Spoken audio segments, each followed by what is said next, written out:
C'est la synthèse des travaux qu'on conduit ensemble de manière très partenariale depuis le début de l'année en particulier. En particulier au titre de l'axe de travail que le département et l'agence copilotent, qui est l'axe qu'on appelle l'adaptation d'offres, pour faire simple. L'adaptation d'offres, ça veut dire quoi? Ça veut dire essayer d'imaginer ensemble des solutions organisationnelles, structurelles, pour prévenir des situations de rupture de parcours et des situations critiques en particulier. Donc d'agir de manière structurelle pour sortir tous ensemble d'une gestion très fastidieuse et souvent mise en échec, ce qu'on appelle gestion au cas par cas, de situations complexes, critiques en échec. Voilà, travailler sur les ambitions, c'est aussi travailler sur les sorties. C'est effectivement savoir repérer et accompagner les personnes qui sont en situation de rupture de parcours. C'est aussi agir sur les coordinations, les coopérations entre les établissements et services médico-sociaux pour enfants avec l'éducation nationale en particulier, avec les services de la protection de l'enfance, avec les établissements de santé, en particulier de santé mentale. J'oublie beaucoup d'acteurs certainement, et voilà, les axes de coordination, les systèmes d'information, les informations que les uns et les autres se partagent.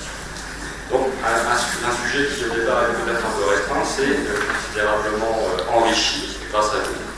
La charte, elle constitue un acte juridique. Elle a pour objectif de concrétiser l'engagement de co-responsabilité de l'ensemble des acteurs dans la mise en œuvre de l'activité, afin que chaque personne puisse se voir proposer une réponse individualisée et qui corresponde à son projet.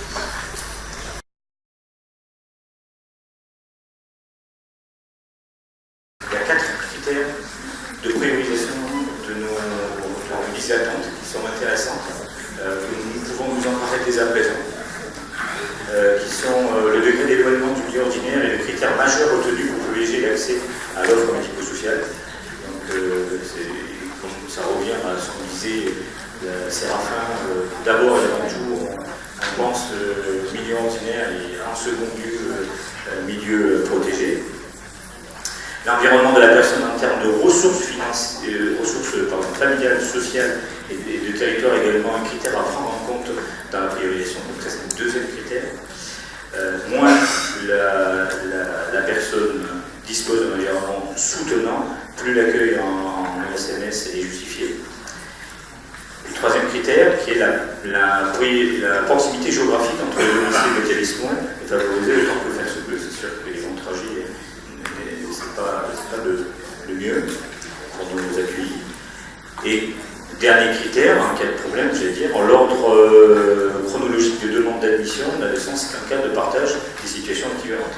Et souvent, c'est vrai que ce critère-là était plutôt, souvent des fois, dans certains cas, notre premier critère.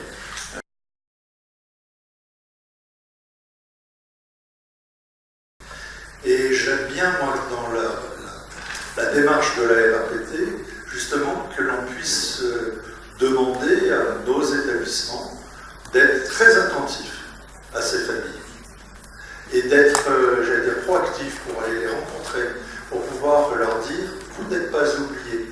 Et ce n'est pas le moment où la personne part parce qu'elle sort de l'établissement que tout d'un coup on appelle en disant « ça y est, la place est libre ».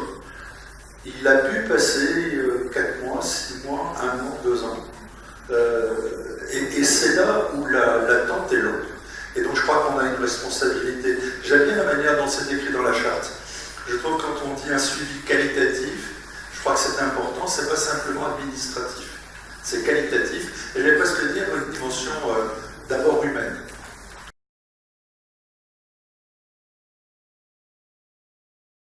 Dans le cadre de la fluidité des parcours, c'est quoi? C'est l'anticipation des sorties 2 ans avant.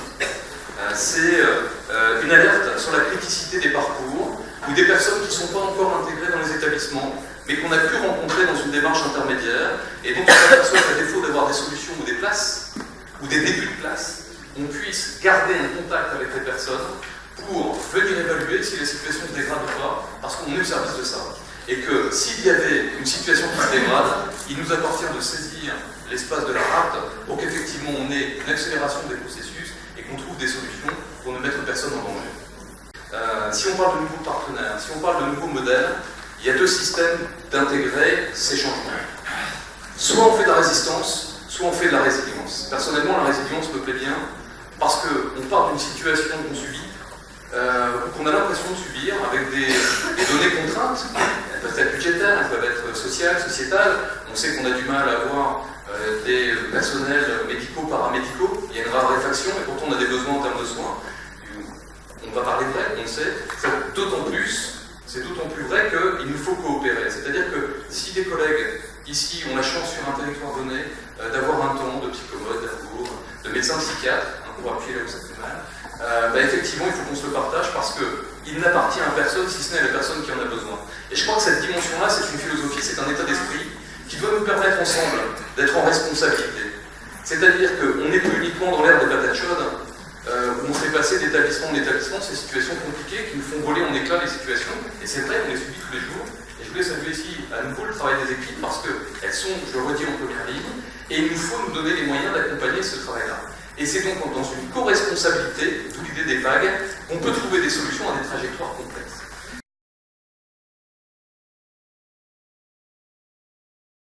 La souplesse, c'est quoi? C'est ce pourquoi aujourd'hui vous sollicitez parfois auprès de nos autorités des dérogations pour mettre en œuvre certains accompagnements, ce que vous n'osez pas solliciter parce que vous croyez que telle ou telle pratique est impossible. Donc c'est de définir un certain nombre de principes de mise en œuvre pour favoriser la réactivité de vos interventions, quand on parle de l'accompagnement de situations critiques, de prévention, d'intervention préventive, d'intervention coordonnée. Ça, c'est les principes généraux. Je laisse ma collègue évoquer peut-être quelques exemples possibles. Dans les exemples qui sont envisagés, les cases qui sont envisagés,